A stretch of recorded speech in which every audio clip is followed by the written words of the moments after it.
او دام حدیث دی جندب رضی اللہ تعالی عنہ نه روایت دی وی چې یو کس د یو پلانکی فلان راغلی دی پلانکی په بابت کې دا وی چې دا ډیر ګناهګار دی او دا ډیر الہ العالمین نا فرمان دی دی کس ته الله جل جلاله بخنه نکا دا خبره یو کړه ځکه دا خبره خپل ځان او زبان نه وباسي دا خبره مکوي ها چې دا ډیر ګناهګار دی او دغه انسان تھا نبی علیہ السلام په زمانہ کې یو کس دا خبر وکړه چې دا ډیر ګناهګار دی دا ډیر په قهر باندې په نافرمانی باندې اخته دی دغه انسان ته الله جل جلاله بخنه نکا نبی علیہ الصلوۃ والسلام مبارک فرمای الہ العالمین ما ته او فرمایل چې قد غفرت لفلان دغه کس ته وایا چې دا پلانکای ما وبخه او تا چې دا کومه خبره کړې و په دغه خبره باندې ما ستا ټول اعمال ضایع کړ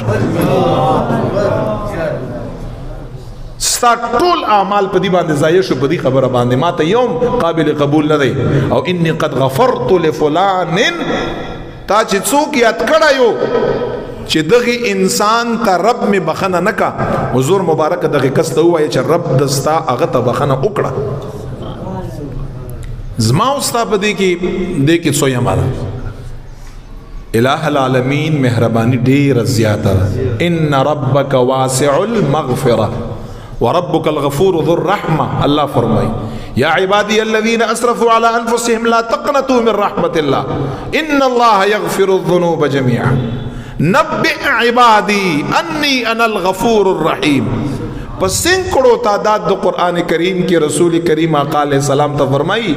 خلق و تمانا او آیا کنا چیز مہربان مطور تا او آیا زما مخلوق لخبر ورکڑا چیز مہربان ایما کتات سو گناہو نکڑی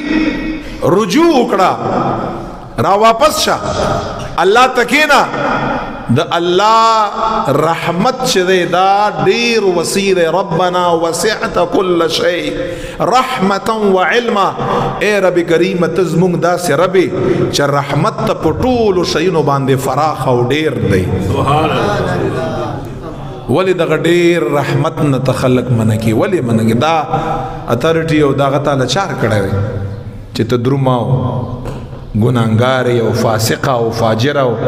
دا الفاظ بتا سو ته دا اختیار نشته دا بچا بار نه استعمالوي